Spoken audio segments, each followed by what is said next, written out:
Bonjour, je m'appelle Marie-Christine Roberge. Je suis co-responsable de la coordination départementale du département de techniques de communication dans les médias, qui fait partie du grand programme Arts et technologies des médias. Donc, je viens vous présenter une portion du programme ATM. On va aller voir tout de suite comment le programme ATM est constitué. Donc, on a 3 programmes distincts, c'est-à-dire techniques de communication dans les médias, ce dont je viens de vous parler, qui s'appelle TCM. Production télévisuelle et post-production, qu'on appelle TPPT. Et le 3e, intégration multimédia, que l'on appelle IMM. Donc, vraiment, ATM chapeaute 3 grands programmes qui constituent plusieurs voies de spécialisation qu'on va voir un petit peu plus loin. Donc, Arts et technologies des médias, ça chapeaute donc les 3 programmes dont je viens de vous parler. Et vous avez une petite vidéo, là, juste pour vous faire un bref résumé de ce à quoi ça ressemble ATM dans son ensemble. Donc, on prend le temps de le regarder.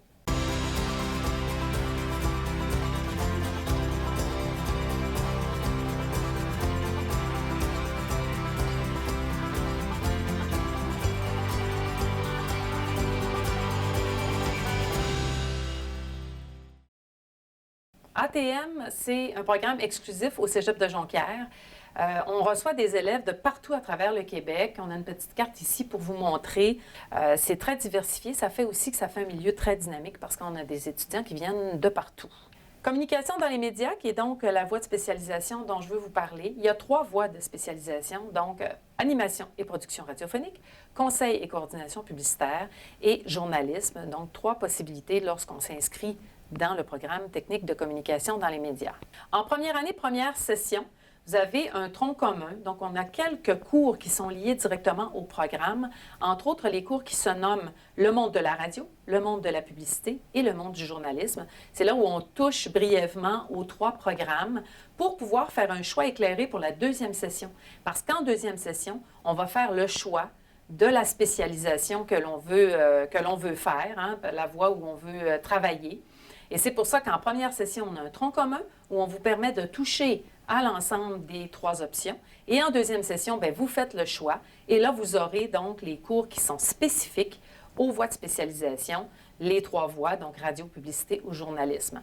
Lorsque vous êtes en première session dans le tronc commun, bien évidemment, vous avez aussi tous vos cours de formation générale, c'est-à-dire philosophie, français. Donc, vous avez plus de cours qui sont donnés donc, dans la portion générale du cours. Puis, dans les portions spécifiques, bien, vous touchez aux 3 options. En radio, ce sera donc le même principe. Vous allez faire des cours de base et ensuite, vous allez choisir en 2e session. Quand on regarde où va mener ce choix, bien, la formation est axée sur le marché du travail. Quels sont les postes qu'on peut occuper quand on choisit radio? Animateur, rédacteur publicitaire, directeur musical, journaliste, producteur et agent de promotion. Les cours que vous pouvez suivre lorsque vous êtes en 3e année, bien, on a des cours comme animation et communication orale. Il faut savoir que lorsqu'on choisit radio, évidemment, la spécialisation, c'est de s'exprimer. Et vous avez plus de cours d'expression orale. Il y a 5 cours d'expression orale en radio, alors que dans les autres options, vous en aurez 3. Donc, évidemment, c'est normal puisqu'on choisit d'aller dans une option où, évidemment, l'expression orale est très importante. Mais il faut savoir qu'on va toucher quand même au journalisme en radio. Il est possible de sortir comme journaliste à la radio lorsqu'on choisit de faire l'option radio. On va toucher à la promotion, au web, bien sûr, puisque le web est le grand ami de la radio aujourd'hui. Donc, nécessairement qu'il y a une spécialisation du côté du web. Et on va quand même toucher à la télévision, parce qu'évidemment, vous avez plus de cours d'expression orale, donc vous avez plus de capacité à vous exprimer. Et nous, ce qu'on fait, c'est qu'on vous spécialise encore plus pour que vous puissiez prendre la parole, mais aussi à la télévision. Donc, on a un cours qui est amorcé depuis 2 ans, c'est récent, où vous pouvez faire travailler davantage l'animation à la télévision, même si vous avez choisi l'option radio. Les projets liés à la radio, c'est-à-dire à la station de radio d'ATM, qui se nomme ATM 103.5, il y en a tout plein. C'est une station de radio qui se déploie un peu partout. On va dans les écoles secondaires, on va dans différents événements, on couvre différents événements et on entre en onde à la session automne de la 3e année, donc au cours de la session automne, on entre en onde, on le fait de façon périodique sur les cours, donc les cours de radio. Mais il faut savoir qu'à l'hiver, on entre dans ce qu'on appelle le projet porteur, où là, vous entrez en onde au mois de janvier et vous quittez fin mars, là, vers le fin mars, début avril. Et donc, on est en ondes 24 heures sur 24. On se fait un horaire. On n'utilise pas l'horaire de classe, mais on se refait un horaire pour pouvoir opérer la station de radio comme vous le feriez si vous étiez dans le milieu de travail. Donc, c'est l'avantage des projets porteurs, c'est de pouvoir vraiment vivre ce que vous vivrez en stage et sur le marché du travail, entre autres pour Classe Radio, une radio qui entre en ondes là, en continu à la session d'hiver 3e année. Les milieux de travail en radio, bien sûr, l'ensemble des stations de radio du Québec. Il faut savoir qu'il y a quelques stages à l'international, c'est-à-dire en Belgique, en France et en Suisse. On a des collaborations avec un certain nombre de stations de radio à l'étranger, mais on a évidemment de très belles collaborations avec l'ensemble des grands réseaux radio du Québec. Et il faut savoir, ce qui est intéressant en radio, c'est que souvent, l'offre de stage est supérieure au nombre d'étudiants que l'on a. Donc, souvent, on a l'embarras du choix lorsqu'on choisit radio. On peut faire un stage à l'endroit où on le souhaite parce qu'on a beaucoup de demandes. Petite vidéo qui présente le programme radio. Donc, des étudiants qui témoignent de leur passage en radio. On écoute ça. Bonjour, je m'appelle Alex Safé, j'ai 19 ans et j'étudie en radio en ATM au Cégep de Jonquière. La journée typique d'un étudiant en radio en 3e année, c'est assez simple. Ça se divise en 3 parties. Si on fait une journée, par exemple, dans le cycle radio, ça peut dépendre de la tranche horaire de notre émission. Donc, si on fait l'émission du matin, bien évidemment, on se regroupe toute l'équipe ensemble à 3 heures du matin. On fait vraiment comme dans une vraie station de radio. On prépare nos émissions, on fait la mise en onde ici dans le studio, on gère le contenu de qu'est-ce qu'on dit. Même chose en journalisme radio, où est-ce que là, on fait un petit peu de journalisme écrit, mais surtout de la livraison de bulletins de nouvelles pour toute la semaine. On couvre aussi beaucoup d'événements partout au Saguenay-Lac-Saint-Jean, autant ici près du cégep qu'ailleurs dans la région. Et en gestion, on voit vraiment l'envers du décor. On fait de la production, on découvre qu'est-ce que c'est que faire fonctionner une station de radio à l'intérieur. Le projet Classe Radio, c'est une radio gérée de A jusqu'à Z par les étudiants de radio 3e année au Cégep de Jonquière. Dans le fond, on fait vraiment comme sur le marché du travail. On fait en sorte que ce soit une station de radio qui sonne aussi bien que les autres stations qu'on peut entendre dans le marché du Saguenay-Lac-Saint-Jean. L'ambiance de Classe Radio, je vous dirais que c'est un gros party. On a du plaisir tout le temps, on est heureux. Et quand on a des problèmes, c'est facile de les régler pour la simple et bonne raison qu'on est tous là dans un but commun. Tout le monde peut devenir bon en radio, pas obligé d'arriver en ATM avec un talent de base. Les enseignants sont là pour nous épauler, nous construire en tant que personne. Et il n'y a personne ici qui arrive parfait. Et on sort non plus pas parfait pour la simple et bonne raison qu'en radio, on apprend toujours.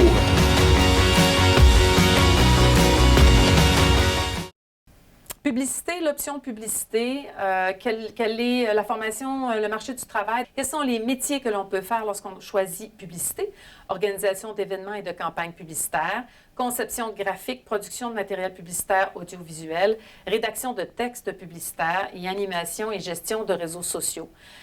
Évidemment, l'organisation d'événements et la relation publique de façon générale est très importante dans le programme.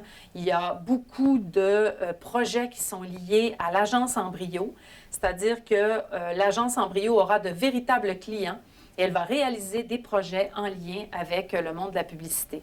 Quelques cours, création visuelle et publicitaire, conception et rédaction publicitaire, production de matériel publicitaire et production publicitaire audiovisuelle, plan de communication, donc présentation client et relations publiques, et coordination d'événements. Le web est aussi un grand ami de la publicité, puisque nécessairement plusieurs vont déployer leur campagne publicitaire sur le web de plus en plus.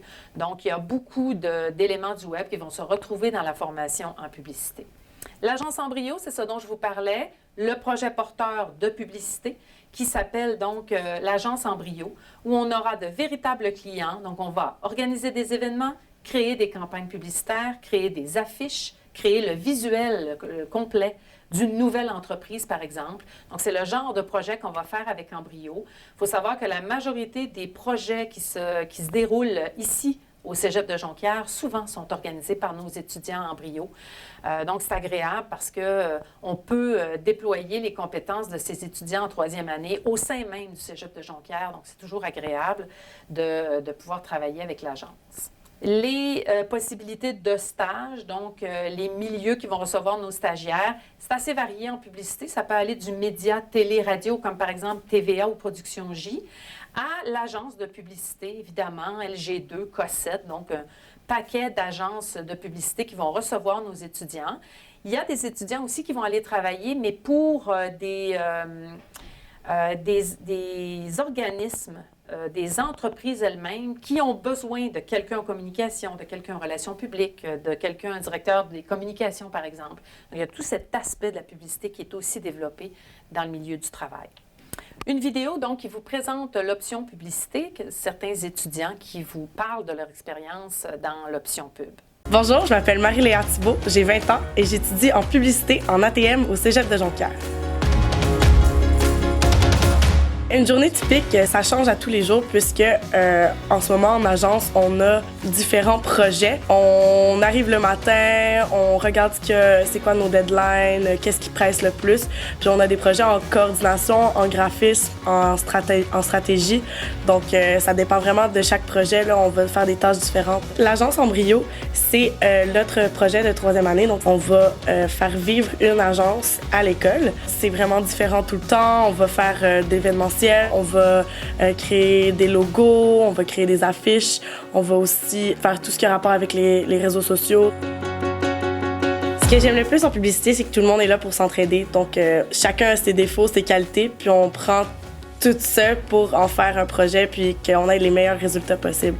Donc, personne n'est là pour être en compétition, tout le monde est là justement pour s'entraider. Puis après 3 ans, être ensemble, on crée vraiment des liens forts avec les gens qui nous entourent. On n'a pas peur de justement dire notre opinion, puis de recevoir aussi les opinions des autres, ce qui fait en sorte qu'on est ouvert à la critique, puis je pense que c'est une super qualité. Lorsqu'on remet la version finale au client puis qu'il est satisfait, c'est vraiment un sentiment de fierté puis d'accomplissement puisque c'est notre projet qu'ils vont utiliser puis qu'ils aiment là, donc c'est super gratifiant.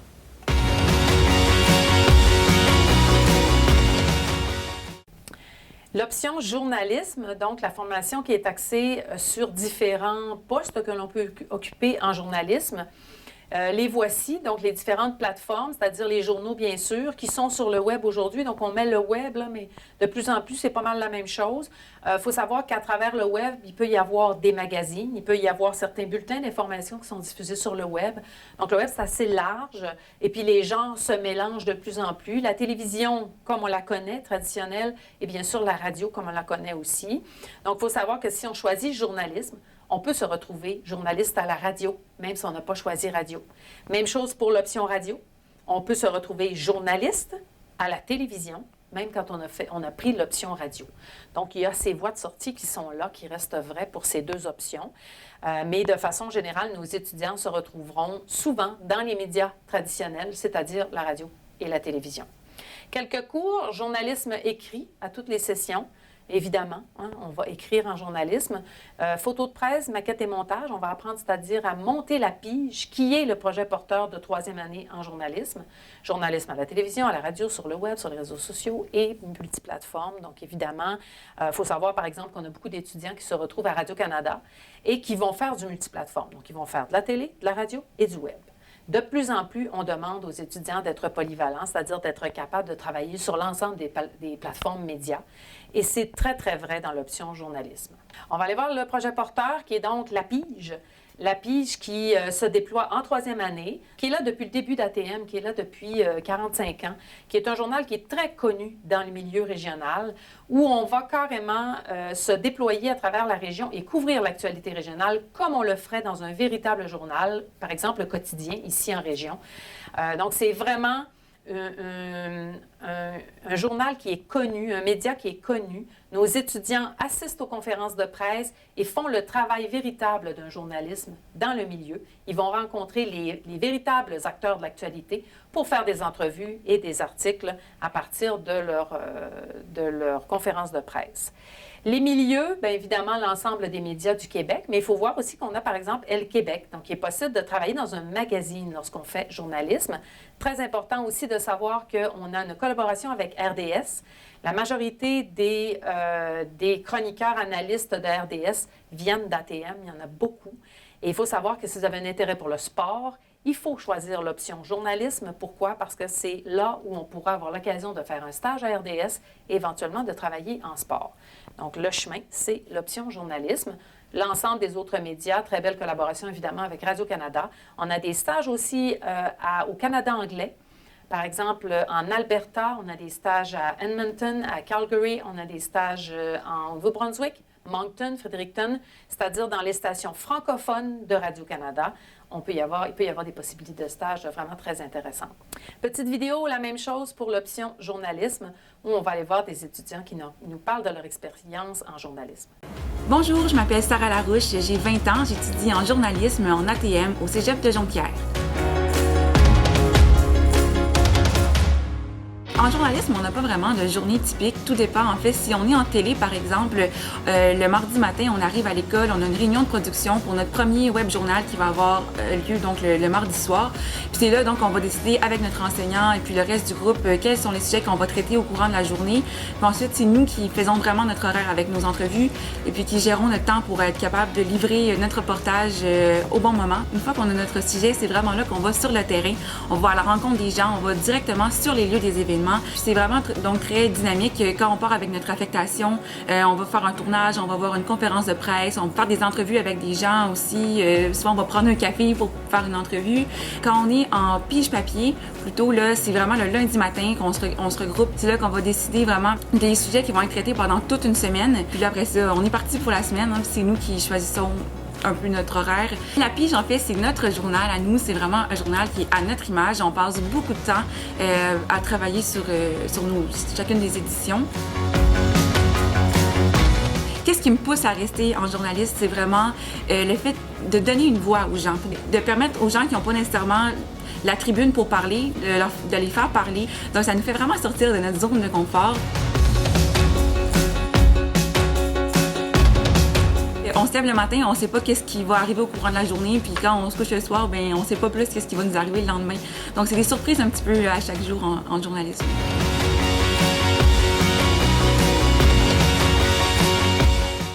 On va regarder maintenant les qualités recherchées lorsqu'on choisit de venir en ATM.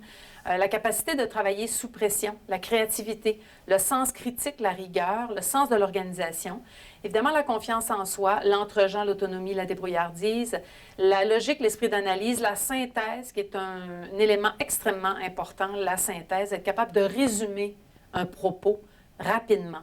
C'est la qualité de base. Évidemment, la capacité de travailler en équipe, vous comprendrez que c'est un travail d'équipe dans l'ensemble des programmes d'ATM. On ne fait pas de la télévision seul, on ne fait pas de la radio seul, on ne peut pas être en ondes s'il n'y a pas une équipe derrière nous. Donc, c'est un immense travail d'équipe, il faut aimer travailler en équipe.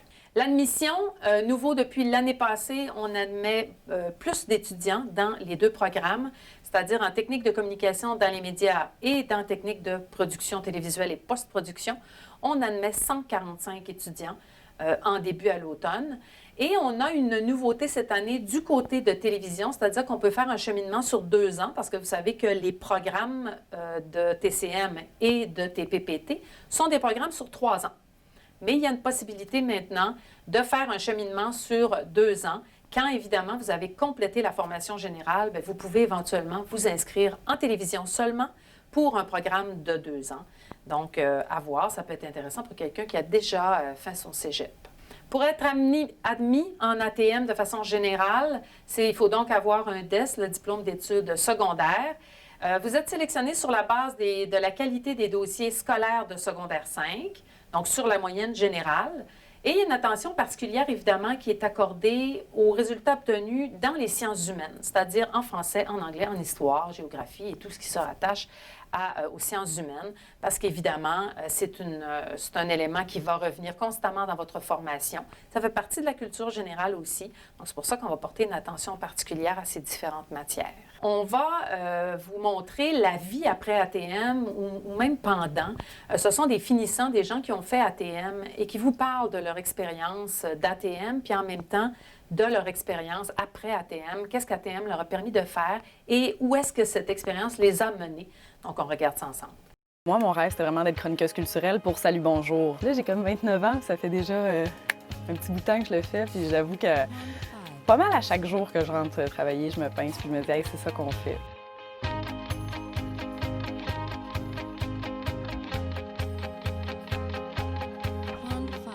ATM, ça fait les bonnes bases parce que tu comprends un peu, c'est une esquisse là, de qu'est-ce qui va se passer dans la vraie vie. Après ça, tu arrives dans le stage, puis en 5 semaines, là, c'est fou, tu as l'impression d'en apprendre comme pour 10 ans là, d'ATM. Il y a un désir d'apprendre qui est beaucoup développé à Jonquière parce qu'on arrive dans une multitude de cours différents. Oui, il y a des cours où on se dit « ça va-tu me servir? » Puis un jour, tu te dis « ah oui, tout sert à quelque chose. » L'esprit de famille qui se développe là-bas parce que cet esprit de famille-là, avec les finissants d'ATM, tu finis toujours par le retrouver dans ton milieu de travail.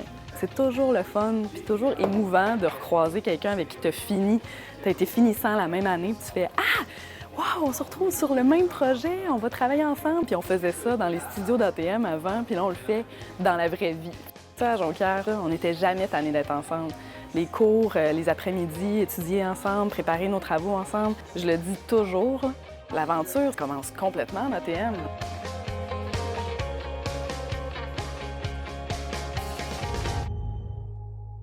Je m'appelle Charles Lemay, j'ai 25 ans et je travaille en relations de presse pour les productions J. Le travail de relations de presse, c'est stimulant parce qu'il n'y a pas une journée qui est pareille. C'est super motivant aussi de voir, d'avoir ces relations-là avec les médias, ces relations-là avec les artistes. On est vraiment au centre du milieu culturel. C'est quand même ici que j'ai appris à faire des relations parce que les professeurs ont toujours mis de l'emphase sur les contacts, de regarder autour de soi les gens dans la classe parce que c'est des gens qu'on va recroiser. Il y a plusieurs moments qui me rendent fier de ma carrière. Je suis quelqu'un de passionné, puis je suis quelqu'un qui était à la base fan de ce milieu-là. Donc c'est sûr que de faire la tournée de promotion avec Mario Pelcha, de me promener avec un artiste aussi établi, j'ai eu la chance de travailler avec Ginette Renault aussi. C'est certain que lorsque ton objectif, c'est d'être dans le milieu de la communication, peu importe le domaine de la communication, ATM, c'est un programme qui est idéal pour ça parce qu'on touche un peu à tout. Si j'ai un conseil à donner à quelqu'un qui voudrait faire mon métier, le métier des relations de presse, c'est de regarder vers l'avant, d'être déterminé, puis de jamais décrocher de son objectif, puis de continuer à se faire des contacts. C'est comme ça qu'on réussit finalement à faire le métier que je fais. ATM, en fait, m'a permis d'acquérir une confiance en moi. On sort d'ici outillé à 100% pour se faire une place dans le milieu des médias.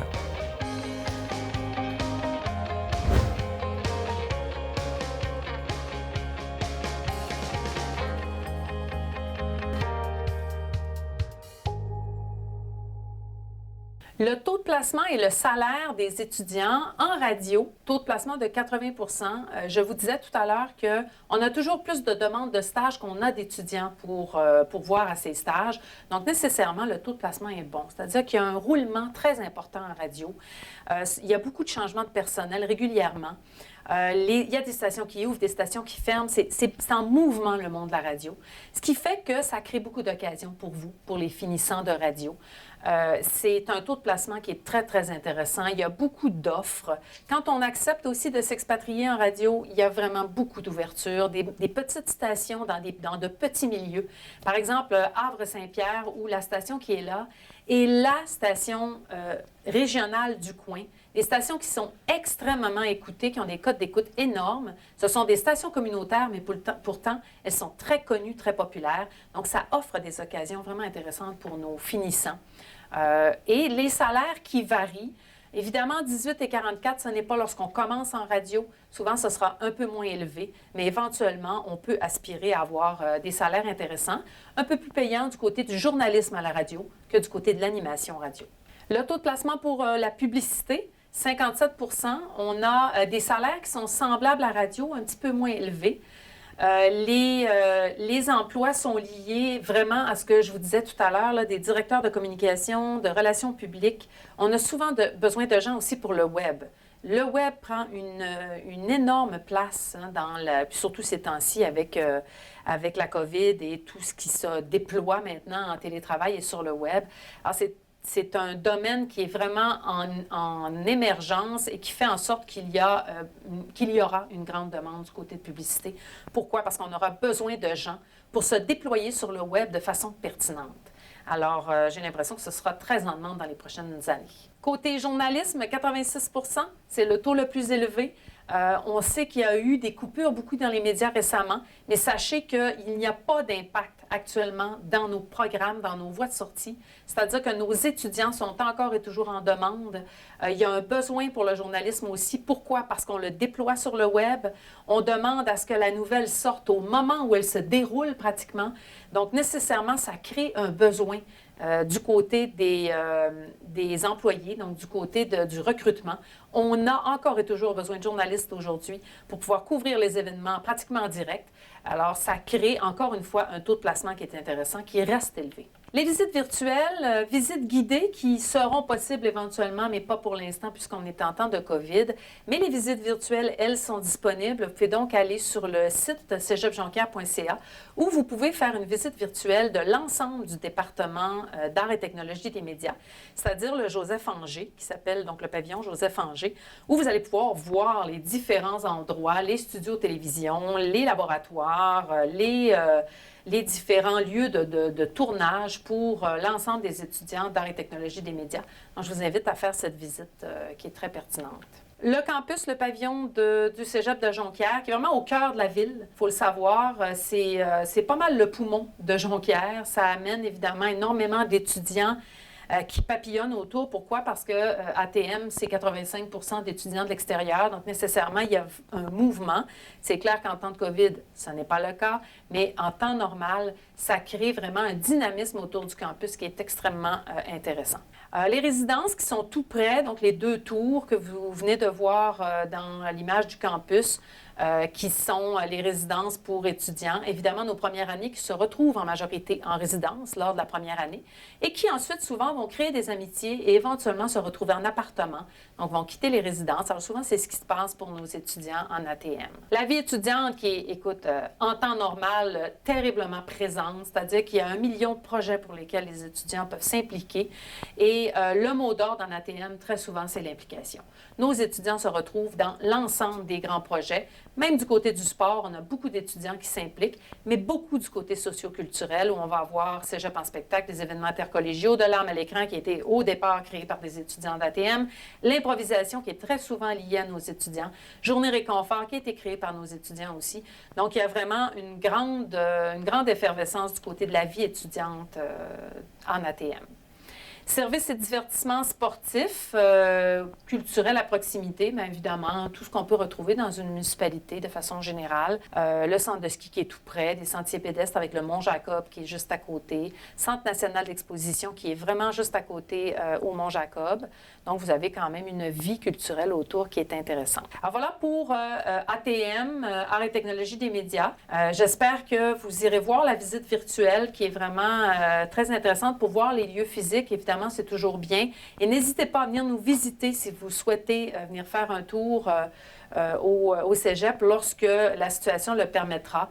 C'est toujours bien de venir faire un tour et de venir nous rencontrer. Alors, merci et au plaisir de vous rencontrer, de vous avoir comme étudiant en ATM à Jonquière.